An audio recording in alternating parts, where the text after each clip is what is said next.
During the month of March, when the COVID spread out so quickly in Sydney, I was going downhill. Like, there was actually an aggressive and strong hand saturating me down every day.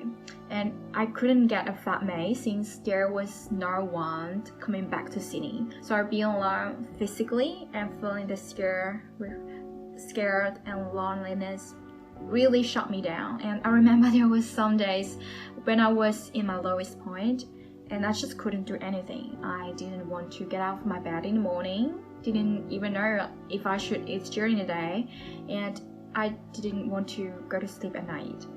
Just, you will never know until you're in the empty and quiet apartment for a few weeks by yourself. No one to talk, no one to see.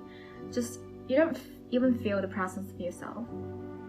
And I remember the lowest moment was when I went to Coles and I got all my essentials for a couple of weeks, and I lifted 2 very heavy bags home, as I did all the time. But this time I felt very differently. I felt lonely and scared because I feel like I was battling all the COVID thing by my own this time. So, like, all the little things like this accumulated and really dragged me down and down and down.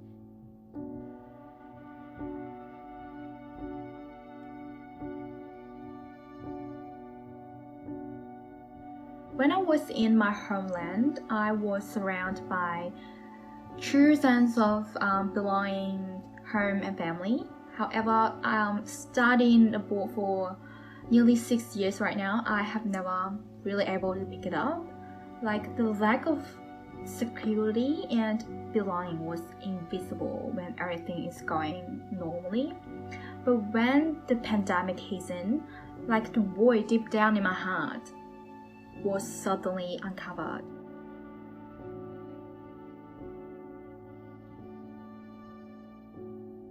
I did lots of things to get out of that negative emotion. I guess I just constantly checking in with my friends and family, and also listen to podcasts and pretend someone is talking to me, and pick up some other interests like playing the piano or just read some random books that I thought I would never have time to read.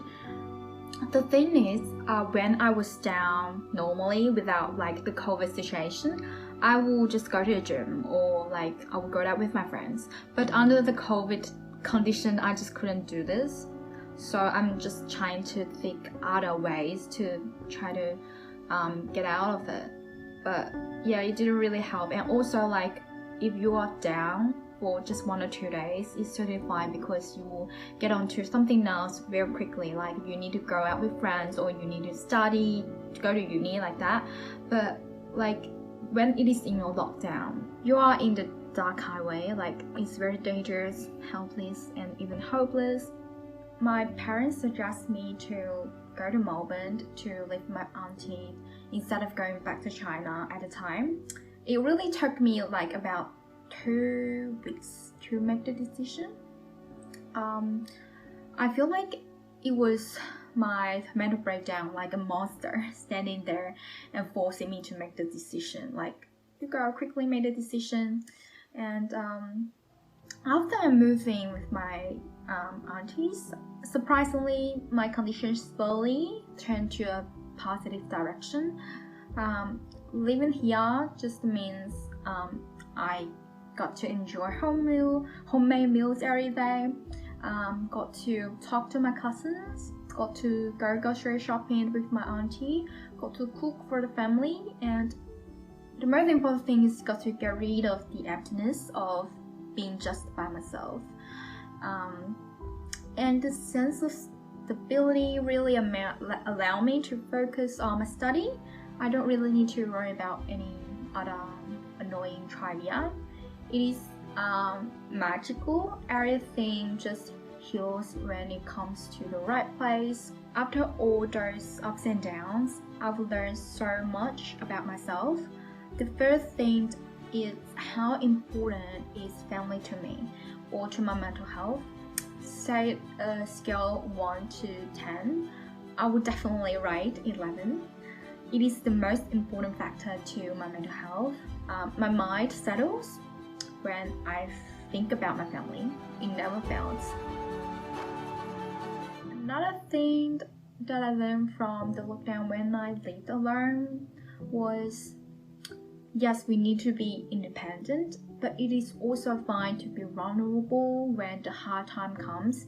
It is sensible to seek help when you need it, and it doesn't show you're weak or fragile or something. The effect of mental issues is so tremendous that it is a very hard and tiring thing to tackle.